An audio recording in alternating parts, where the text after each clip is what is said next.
네, 이번 시간에는 콜린성 작용제에 대한 설명을 하도록 하겠습니다. 자, 학습 성과를 말씀드리면 그 콜린성 작용제에 사용하는 주요 약물들에 대해서 열거를 할 수 있으면 좋겠고요. 그 작용 기전과 어떤 상황에서 쓰는지, 그리고 중요 부작용에 대한 설명을 할 수 있으면 좋겠습니다. 자, 다시 이제 자율신경계의 작용 부위들을 볼 텐데요. 자, 교감신경, 부교감신경의 앞쪽에 이제 절전 쪽에 아드레날린성, 아세틸콜린성 작용제가 작용하는 부위가 있고, 그 다음에 부교감신경 절후 쪽에 아세틸콜린 작용이 있고, 그 다음에 채성신경계 수의근 쪽에 아세틸콜린 작용이 있습니다. 또 다른 쪽에는 그 부신수질 쪽에 또 아세틸콜린 작용이 있죠. 그 다시 정리하면 부신수질 쪽에 있는 아세틸콜린 작용은 니코틴 수용체가 관여를 하고 있고요. 다음에 교감 및 부교감 절전, 그 프리강글리오닉 뉴런 쪽에서는 니코틴 수용체가 관여를 하고 있고, 그 다음에 부교감 신경 절후 쪽에는 무스카린 수용체가 관여를 하고 있습니다. 그 마지막으로 채성신경계 수의근 쪽에 니코틴 수용체가 관여하고 있다라고 하는 것을 볼 수 있죠. 그 수용체 파트 정리할 때 말씀드렸지만, 그 무스카린은 G 프로테인 커플드 수용체 역할을 하고 있고, 얘네들은 이온 채널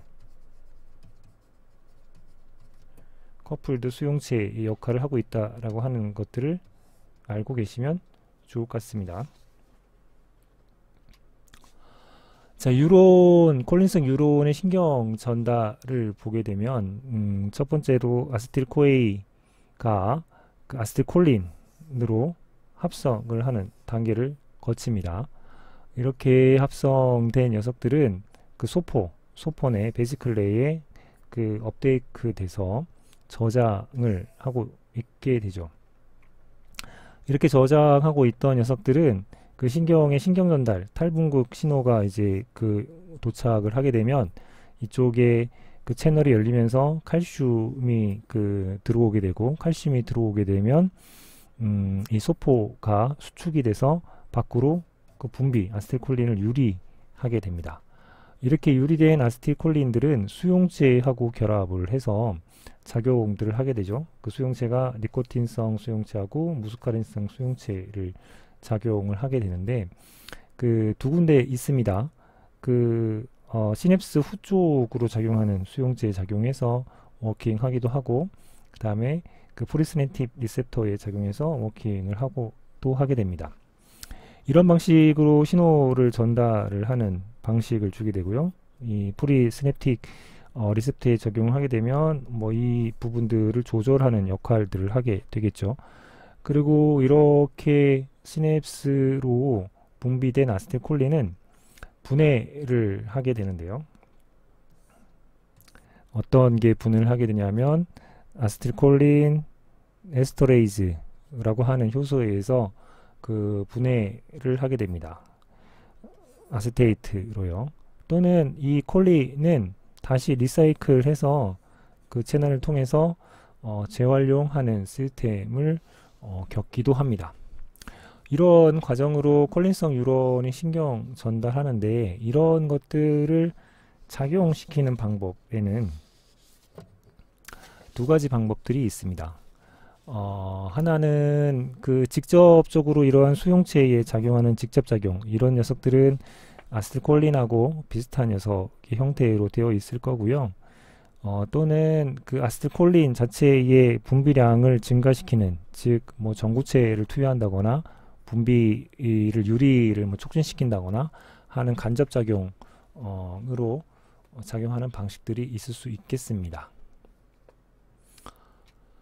콜린 수용체를 조금 정리하게 되면 무스카린 리셉터하고 니코틴 리셉터 두 가지로 정리가 됩니다.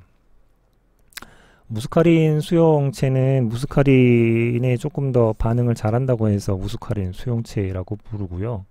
니코틴 수용체는 니코틴에 조금 더 반응을 잘한다고 해서 니코틴 수용체라고 부릅니다. 이렇게 그 어피니티 측면에서 무스카린은 무스카린에, 니코틴에 잘 반응하는 관계를 갖고 있고요. 무스카린 수용체는 G 단백질하고 결합해서 신호전달 역할을 하게 되고, 니코틴 수용체는 이온 통로하고 연결돼서 탈분극이나 이런 것들을 조절하는 역할을 하게 됩니다. 이런 두 가지 수용체의 아세틸콜린의 반응은 무스카린 수용체에도 그리고 니코틴 수용체에도 적절히 반응하는 반응성들을 갖고 있는 신경 전달 물질이라고 보시면 될 것 같습니다.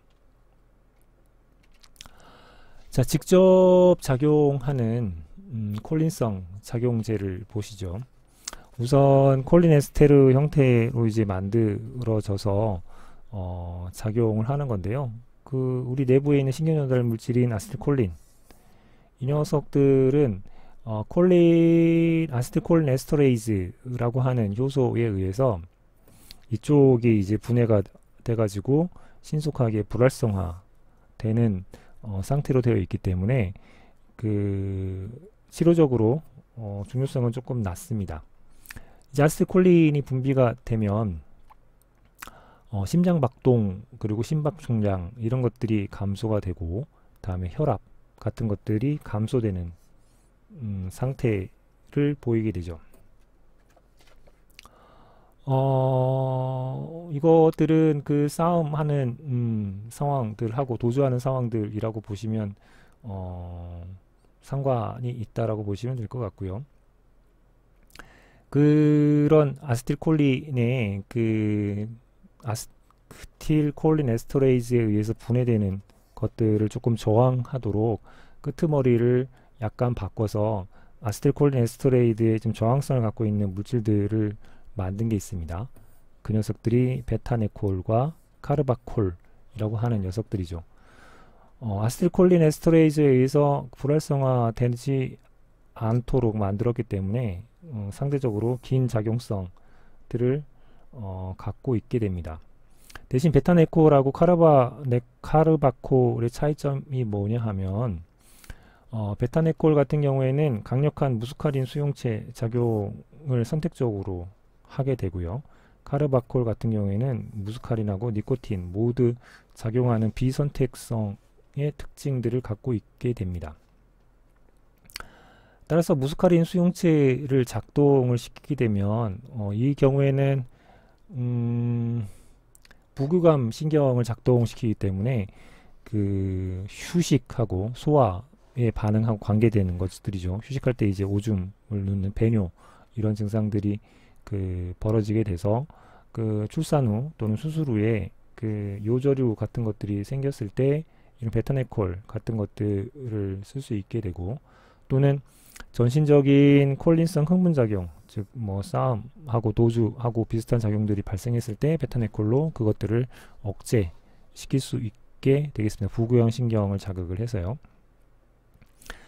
대신 이제 카르바콜 같은 경우에는 니코틴도 자극하고 교감신경 쪽도 자극을 하게 되고, 부교감 신경 쪽도 자극을 하는 비선택적을 갖고 있기 때문에 더군다나 작용시간도 이제 상대적으로 길어서 잘 사용을 하지 않게 됩니다. 왜냐하면 원하는 효과를 얻을 수 있는 상황이 잘 안 되기 때문이죠. 왜냐하면 교감도 부교감도 동시에 흥분을 시킬 수 있는 특징들 때문에 그렇습니다. 따라서 카르바콜 같은 경우는 전신 침투를 하지 않는다면 부작용들이 거의 없기 때문에 국소적인 작용에 쓰게 되는데, 안과 수술을 할 때 축동제를 해서 수술을 조금 편하게 한다거나, 또는 안압 감소가 필요한 녹내장 치료 같은 경우에 사용들을 하게 되겠습니다. 다음에 이제 천연 그 알카로이드 형태로 만든 그 필로카르핀이 있습니다. 필로카르핀 이렇게 생겼고요.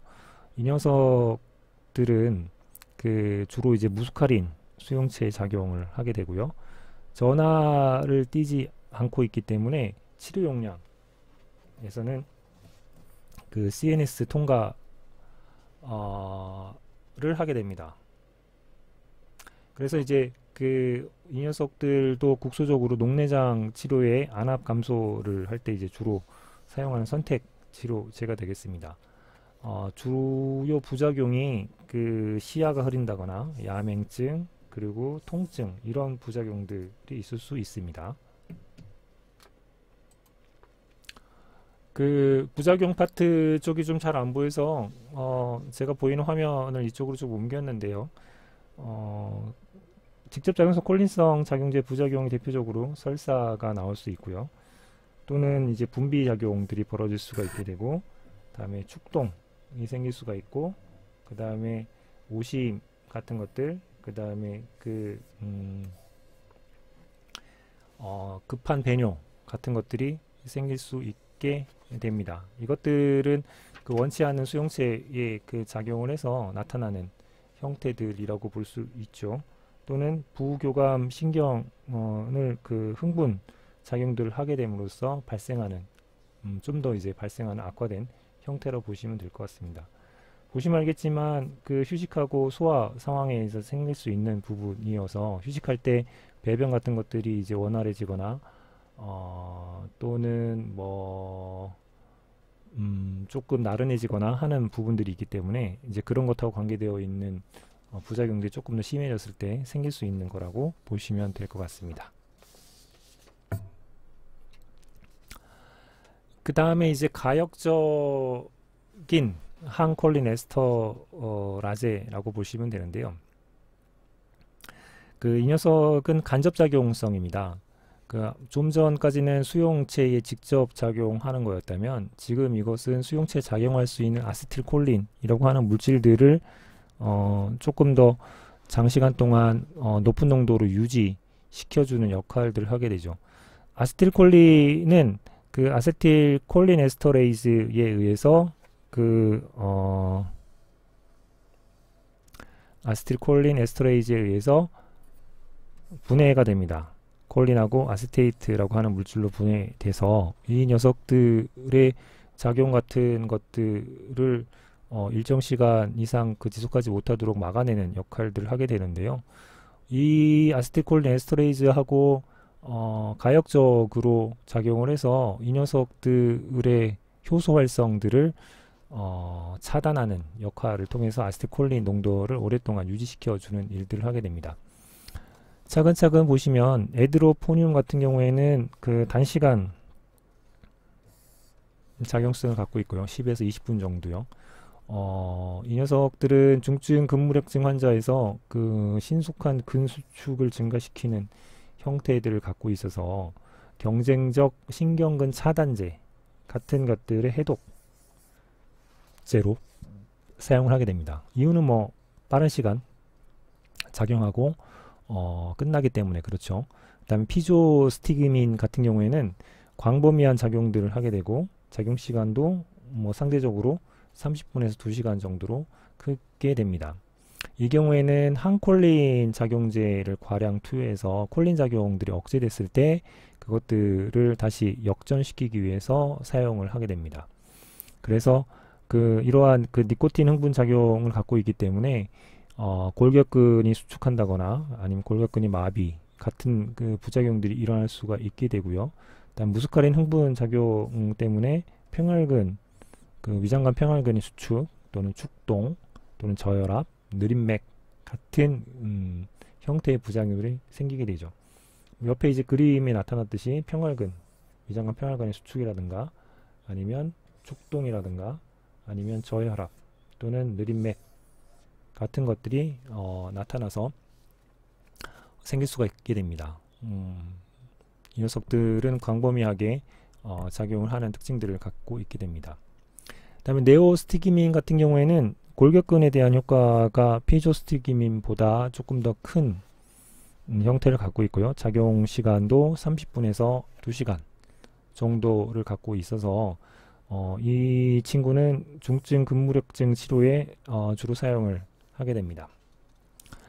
문제는 전신적으로 콜린 흥분을 시키기 때문에 부작용들이 발생할 수 있는데, 그 콜린을 흥분해서 생길 수 있는 부작용의 대표적인 것들이 부교감 신경 같은 것들이 이제 자극이 되는 거죠. 이때 이제 생길 수 있는 게 여러 이제 분비들이 생길 수 있고, 홍조가 생길 수 있고, 혈압도 감소하고, 뭐 복통, 설사, 기관지 경련 같은 것들이 일어날 수 있게 됩니다. 다음에 가역적 항콜린 에스터레이즈로 리바스티그민, 갈란타민, 도네페질 같은 것들이 있고요. 이 녀석들은 특징적으로 알츠하이머 질환의 그 1차 선택 치료제로 사용이 되고 있습니다. 대신 이제 질환의 진행이 악화되는 것들은 막지는 못합니다. 다만 이제 그 알츠하이머 환자 같은 경우에 그 CNS에서 콜린성 뉴런들이 좀 결핍이 되어 있어서 여러 가지 기억 반응 같은 것들을 진행하는데 문제가 발생을 하고 있어서 이러한 아세틸콜린이 조금 더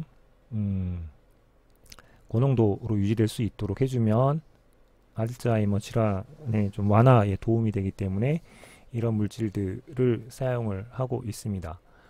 그 뭐 원천적인 치료에 대한 작용들은 하지 못하기 때문에 진행을 멈추지는 못합니다.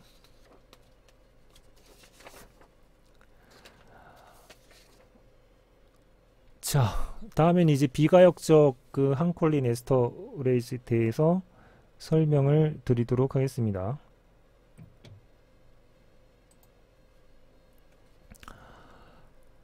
자, 비가역적 그 항콜린 에스터레이즈 같은 경우는 중요한 게 아세틸콜린 에스터레이즈하고 공유결합을 형성한다는 겁니다. 이 공유결합을 형성을 해서 조금 시간이 지난 에이징이 일어나게 되면 이제 완전히 결합이 파괴되지 않고 그 영구적 불활성화하는 과정들을 겪게 되죠. 대표적인 게 에치오페이트라고 하는 녀석이 있습니다. 그 지금 옆쪽에 있는 그림처럼 공유결합을 그 하는 과정을 겪어서 노쇠화, 알킬 그룹이 이제 소실되는 형태가 되면 영구적으로 불활성화가 되고, 이 상태가 되면 작용시간이 무진장 길게 됩니다. 100시간 이상 나타나는 현상들이 벌어지게 되죠.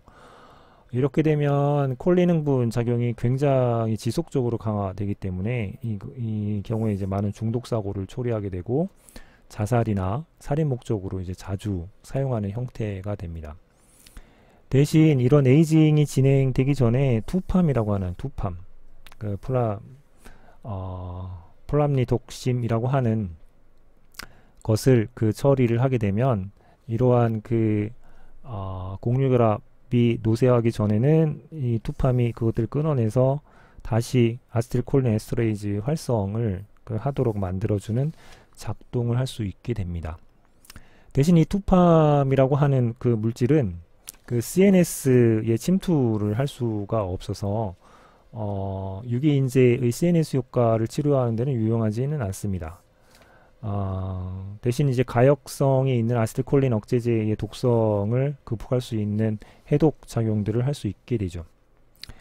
그리고 이러한 그 콜린성 그 영구적으로 아세틸콜린 에스터레이즈를 불활성화 시켜서 생기는 이런 중독 사고를 막는 형태를 가질 수 있는 게 뭐냐면, 아예 그냥 무스카린 그 수용체의 그 작용을 억제하는 아트로핀 같은 형태의 해독제로 사용을 할 수 있게 되죠.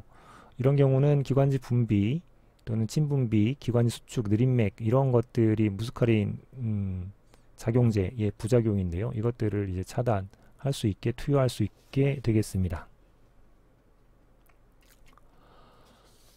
자, 이상으로 콜린성 작용제에 대한 것들을 말씀드렸고요. 이 페이지에 전체적인 요약을 했으니까 조금 살펴서 읽어보시면 도움이 될 것 같습니다. 그 중에 하나가 우선은 아세틸콜린 직접작용성에 대한 것들이 아세틸콜린, 베타네콜, 그 다음에 카바콜, 그 다음에 피로카르핀이라고 하는 직접 작용에 대한 부분들이 있고요. 그 다음에 그 가역적 작용하는 녀석들이 있죠. 이쪽이 이제 가역적 작용하는 녀석들이고, 그리고 이게 비가역적 작용하는 녀석들입니다.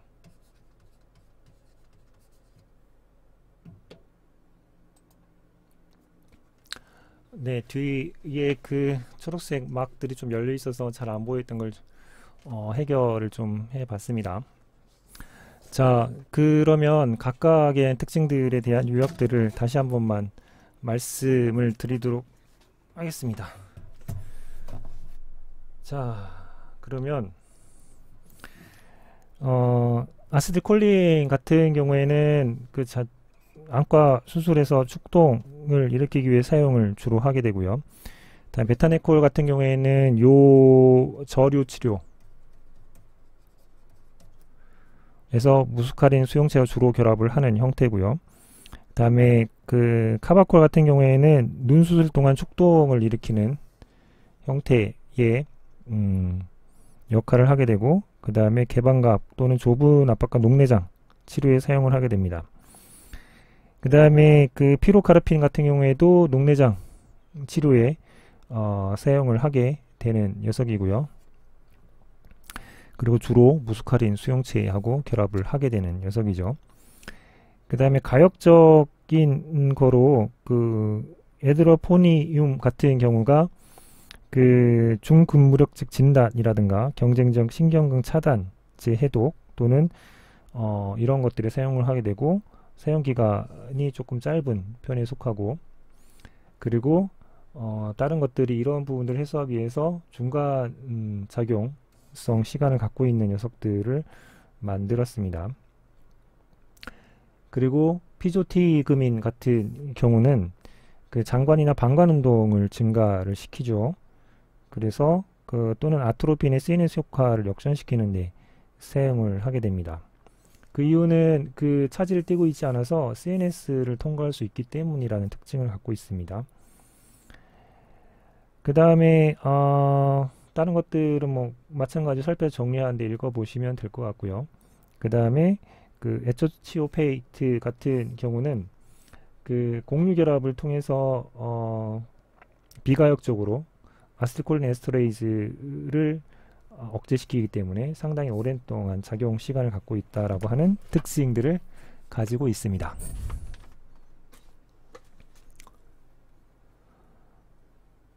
자, 이상으로 콜린성 작용제의 전체적인 부분들을 말씀을 드렸죠. 뭐 하나는 그 니코틴이나 무스카린 수용체에 직접 작용하는 물질들이 있고요. 두 번째는 아세틸콜린을 억제하는 아세틸콜린 에스터레이즈의 작용을 억제하는 녀석들이 있었습니다. 자, 이런 것들을 정리해서 그 우선은 여러분들이 복습하는 개념으로 다시 한번 살펴보시면, 복부 수술 후에 요 저류가 이제 발생을 했습니다. 그 요로 폐쇄 때문은 아니고요. 뭐 수술 때문에 일어나는 여러 신경 전달에 문제가 생겼던 것 같죠. 이런 경우에 이제 치료 전략으로 이제 배뇨를 촉진시켜야 되는데, 어떤 걸로 이제 그런 걸 할 수 있을지 한번은 생각을 해보자 라고 하는 거죠.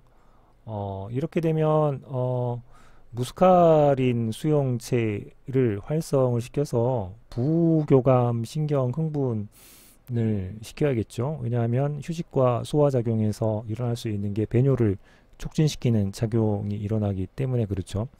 따라서 무스카린 수용체를 활성화시키는 방법이 무엇일까 라고 하는 측면에서 고민해 보면 되겠죠. 니코틴 수용체를 활성화시키면 그렇게 될까?